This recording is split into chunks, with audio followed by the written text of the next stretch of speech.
আসসালামু আলাইকুম। ফারহানা রান্নাঘর থেকে ছোট্ট একটু ভিডিও নিয়ে আসলাম। এটা একটা পিঠা বানানোর মেশিনও বলতে পারেন।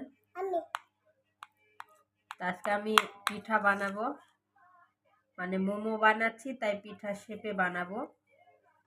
এই যে মোমোর পুরটা আমি দিয়ে দিলাম। এবার এই যে হাত দিয়ে যে ডিজাইনটা করি সেটা আর হাতে করা লাগবে না, মেশিনের মাধ্যমে হয়ে যাবে। বিসমিল্লাহ। একটু জোরে চাপ দিবেন। সাইডে যে আটাগুলো বের হবে সেগুলো ছিঁড়ে নিতে হবে। এই যে পিঠা হয়ে গেছে, মাশাআল্লাহ।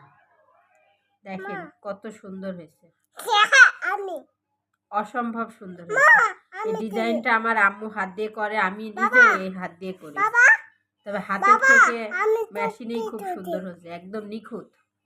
মাশাআল্লাহ, অনেক সুন্দর হয়েছে। আপনারাও যদি নিতে চান তাহলে দারাজ থেকে অর্ডার দিয়ে নিতে পারেন। ধন্যবাদ সবাইকে।